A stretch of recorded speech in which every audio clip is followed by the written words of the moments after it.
Fellow countrymen and women, I'm here to address you once again in the course of our nation's history. I'm here to address Nigerians, especially on my brother and friend, the former governor of Anambra State, and the former vice presidential candidate of our political party, Peter Obi.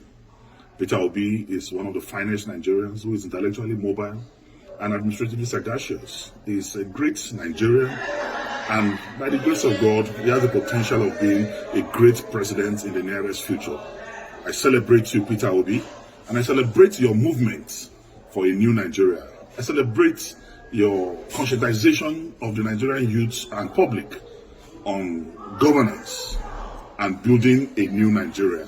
But I want to advise that your time is not now, because you will have to wait for your time. I've listened to your postulations, I've listened to your arguments, I've listened to your deliveries, I've listened to your campaigns, and I can say that 90% of your campaign is dwelling on reducing the cost of governance.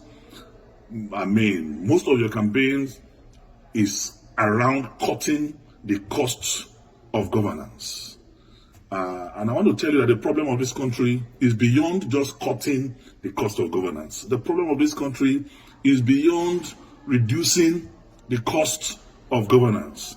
I'm not saying that is deceptive, I'm not saying it's pretentious, but I'm telling you that it is less than 1% of our national problem. Beyond cutting the cost of governance, and I want to say that cutting the cost of governance, you don't need to be a president to cut the cost of governance. If you have a very effective Minister of Finance, you have a very effective Minister of Budget and Planning, you have a very effective CBN governor, you can cut governance. You have a very effective chairman of the economic team. You can cut governance with the cooperation of a president. But I want to say that that is not our major problem today in this country. What we need today in Nigeria is to unify this country. Nigeria has never been this divided in our national history. Not even during the Civil War are we this divided.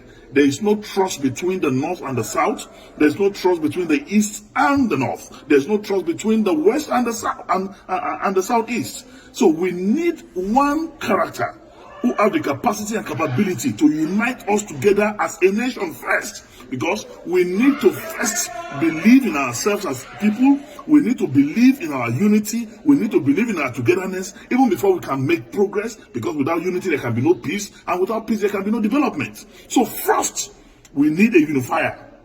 Who can unify this country? Today I want to ask sincerely Peter Obi and his supporters, can Peter Obi be trusted by a typical Katsina man or somebody from the northern part of this country? Can he be trusted as an Igbo man by Middle Belters, by core northerners? The answer, in every sincerity of purpose of heart and commitment, is no. So we need one Nigeria who is going to be trusted by every part of this country, who the North will believe in, who the South will believe in.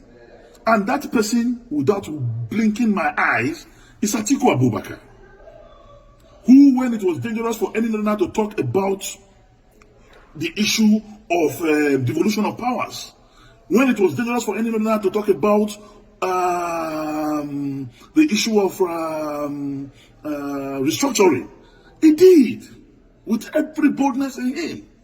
Today, Atiku Abubakar married a Yoruba man, have Yoruba sons. Atiku Abubakar married Igbo woman, he has Igbo children.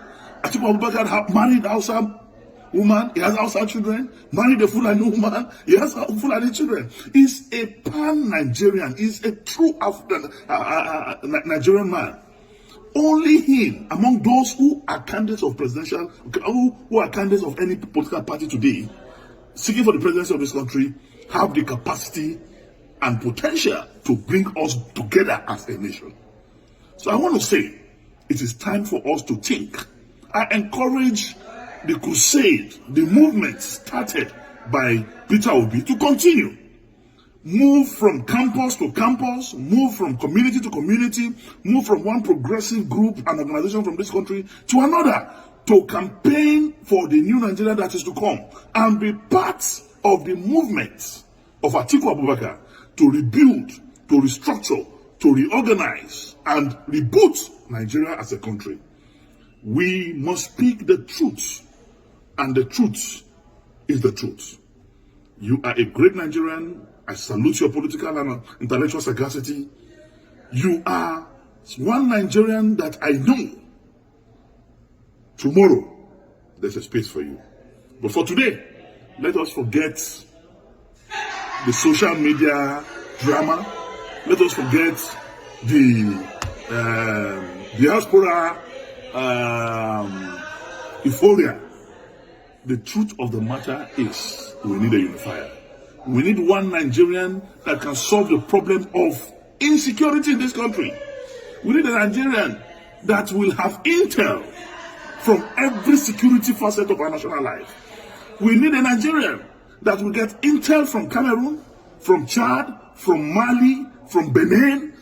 We need a Nigerian that have that capacity to solve the problem of Boko Haram, banditry, and kidnapping, because he has intel and connection with the security network in the South African region.